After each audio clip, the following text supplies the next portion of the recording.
Happy Tuesday, Alive Leadership Team. Hey, I just had a couple meetings at Barista Alley, and they've got really good crepes. It's good. I'm not a coffee guy, as you know, but I'm at least thankful they have some crepes.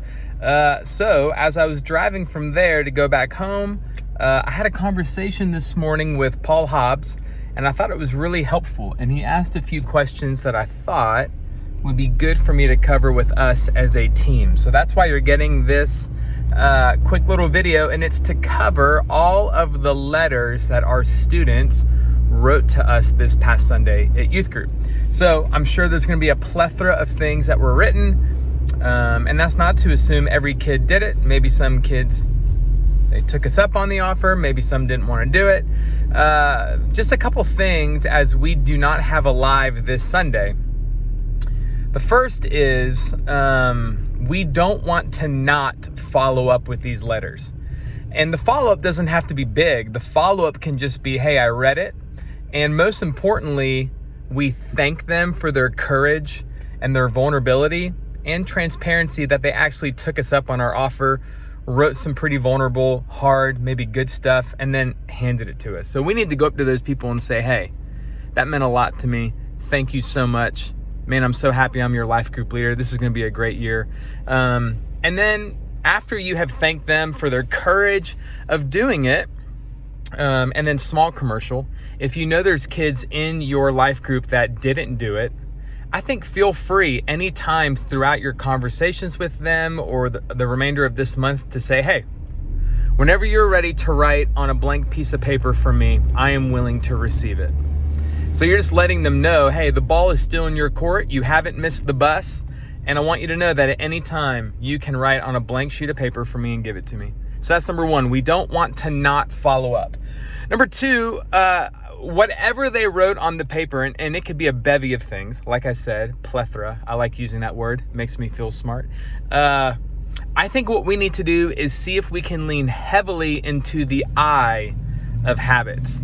I is involvement in the church. So an example Paul and I were talking about is there was a kid that wrote they want to grow deeper in their theology of the Bible and of the Lord. And I thought, man, this is perfect. Like Hubbard does a theology night at our church on Tuesday nights. Like instead of us reinventing the wheel or trying to come up with something or do something and spin our wheels to go after what this kid wrote on a piece of paper, let's get them involved in the church. There's no better person to sit under than PD Dubs on a Tuesday night at our church to grow in their theology. So are you guys tracking with me? Like look and see what they wrote. And if it's something we can accomplish at Alive, then great. We kind of know what our philosophy of ministry is and what we're trying to accomplish. But I think if we can, quote unquote, scratch that itch or itch that scratch, yeah, you're with me, through involvement in the church, then we need to be the people to make that happen for our students.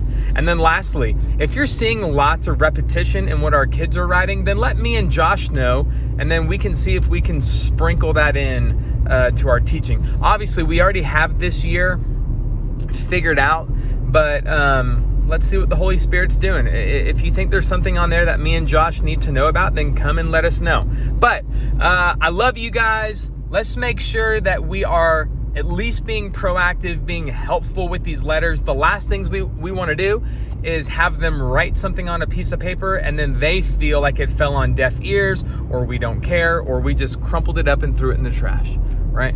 People don't care about sometimes truth. They care about how things are perceived, and we don't want to be perceived that way when it's not the truth.